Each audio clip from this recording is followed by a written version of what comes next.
Bonjour, nous sommes sur la chaîne YouTube de Candidator, mais tu t'en fous. Je me contrefiche, mais je suis ravie. Tu t'en fous royalement. Je suis ravie de m'en foutre. Bonsoir. Je suis avec Delphine Gusteau, qui était membre de notre jury des quarts de finale ce soir. Delphine, tu es auteure et metteuse en scène. Oui, j'essaye. Oui. Non, tu sais, avec talent et reconnaissance. Tu travailles notamment avec Jean-Jacques Vanier qui va bientôt... qui va faire l'Olympia le 6 juin. Qui va faire l'Olympia le 6 juin. À l'Olympia, donc. À l'Olympia. Notre copain Jean-Jacques, tu bosses aussi avec François Rollin, Serge Yabokine et beaucoup d'autres. Et beaucoup d'autres, ouais. Voilà, et tu étais dans le jury ce soir. Et j'étais dans le jury, en fait, c'était la première fois que j'étais jury à Candidator et même que j'assistais à un Candidator dont j'avais bien sûr entendu parler beaucoup.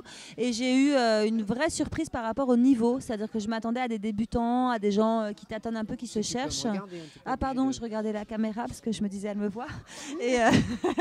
Et donc j'ai été vachement surprise, énormément, je veux dire surprise du niveau, parce que j'ai trouvé qu'il y avait un très très bon niveau et que j'ai compris en fait le succès de Candidator qui n'était pas un mystère, mais voilà, j'étais intriguée et effectivement j'ai vu des gens qui mériteraient d'être programmés à Paris à la semaine et de cartonner, et c'est ce qui va arriver, j'espère. Oui, surtout que votre sélection des demi-finales promet une finale oui, riche, alors quoi. voilà, moi j'ai eu un vrai coup de cœur, comme beaucoup de membres du jury, pour un dénommé, je vais sans doute écorcher son nom, il nous en voudra, mais c'est pas grave, qui s'appelle Yacoub. Ayoub, voilà. Je l'ai pas fait exprès.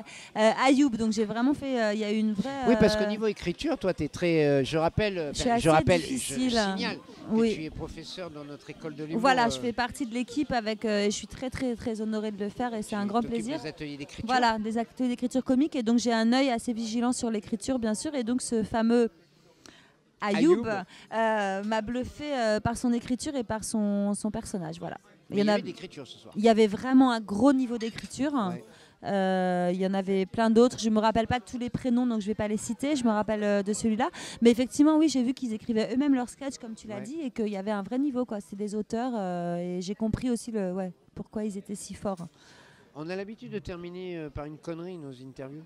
Ah, ça va être très dur parce que à cette heure-ci, j'en dis pas. J'aimerais bien. C'est bien.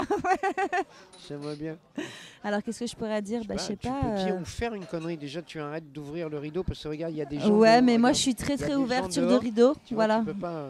Regarde, il y a la rue dehors. Il y a la rue, les vrais gens qu'on voit rarement dans notre monde un peu.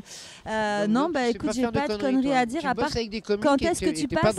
Non, je suis pas drôle du tout. C'est vrai? C'est pour ça qu'ils m'appellent, parce qu'en fait, ils en ont marre de leur esprit, de leur répartie, donc ils m'appellent pour se reposer. Les pièces que tu écris ne sont pas spécialement drôles? Pas toutes, il y en a qui sont drôles, mais d'autres pas. Par exemple, là je fais La Goulue à l'Essaillon, qui est pas spécialement drôle. Il y a de l'humour, mais c'est pas le but, c'est un biopic. Et puis des fois, ça m'arrive de faire des choses un peu plus drôles. D'accord. Ouais. Mais je sais que tu as beaucoup d'humour. J'essaye. Mais ça dépend des heures. Le matin, par exemple, c'est pas la peine de m'appeler. D'ailleurs, tu m'appelles pas le matin. Mais non, mais justement, je me doutais un peu. Voilà.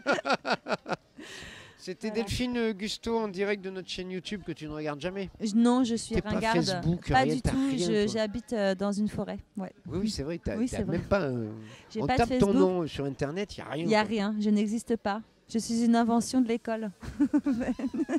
Voilà, c'était la connerie de Delphine Gusteau. Voilà, c'est ça. Merci à toi. Bonsoir.